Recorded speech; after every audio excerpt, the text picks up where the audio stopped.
It's hard to believe, Nikel and Marie, that we're actually saying those words, but it is actually happening. This is rollout day, and we are giving our Way 31 viewers a literal front row seat to, I guess, what you could call the action. Marie mentioned earlier that this doesn't go very fast. You know, it's not like blink and you miss it. It's like go home, go to bed for 8 hours, come back, you still won't miss it. But we'll get more on that in just a second. Let me show you what's going on behind me. That is the massive vehicle assembly building right there. Those high bay doors opened up just before noon today. And what you're looking at there, that's the mobile launch pad. It sits on top of a crawler, and on the other side of that mobile launch pad is the actual SLS rocket and its twin solid rocket boosters. It's not a great view from this angle, but once it starts to crawl out, we'll get a much better view of it. That is 6 million pounds of crawler and 5.5 million pounds of rocket on top of that system, and it's going to move very, very slowly, 0.8 miles an hour. It's going to take it about, let's say, 10 to 12 hours, they estimate, for it to make a 4-mile trek out to Launch Pad 39B, just about, like I said, about 4.2 miles to the northeast of where we're standing right now.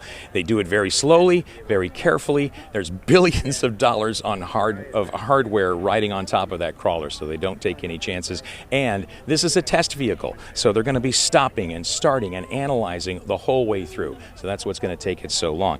Now, these missions have been in development for more than a decade now.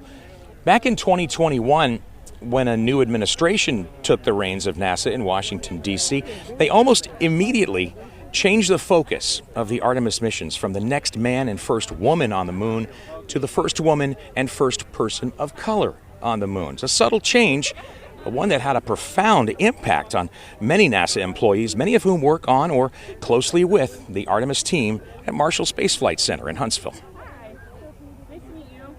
I think it's very good that NASA is being very intentional about sending the first person of color to the moon. Assistant Administrator Dr. Ruth Jones, a longtime NASA veteran at Marshall, says NASA's change in priorities is inspirational for a new generation of engineers, scientists, and yes, astronauts. I think it's going to really promote, more minorities in STEM.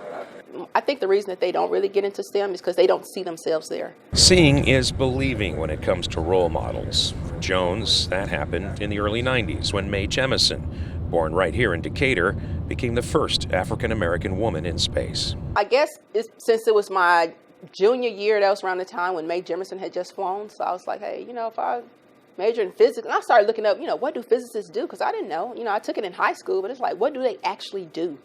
And then when I looked it up, and I was like, oh, I can work for NASA. A diverse team of 18 Artemis astronauts is standing by to crew the first several missions. Though NASA says the inclusive crew will happen during the Artemis program, we still don't know who will crew Artemis III, the mission that puts boots on the lunar surface for the first time since 1972. It's going to be something special to watch. Payload Operations Director Nicholas Benjamin hopes it's sooner rather than later. Putting the first person of color on the moon is going to be, in his words, huge. It's going to be something that I can tell my kids about and kids can tell their kids about, and something that'll go down in history as a great accomplishment. Dr. Jones takes heart in the words from the book of Ecclesiastes. For everything there is a season, a time for every purpose under the heaven. Apollo had its time, now it's Artemis. Things happen the way they're supposed to happen as far as being designed by God, and I think now is the time. All right, if you're joining us just a little bit late in the 4 o'clock hour, this is Artemis I, the SLS, and the launch pad, the mobile launch pad on top of the crawler, about to make its way out of the vehicle assembly building. First motion of this was supposed to occur here right about now, and we're going to keep you posted on that. Meantime, NASA didn't do this alone. We want to make sure that they had a lot of help from private partnerships, many with a footprint right there in Huntsville. We're going to talk about that more at 4:30. We're also going to talk about what's happening here at Kennedy Space Center. Media is lined up, reporters and photographers for 100 yards on either side of me. And look what's happening behind me.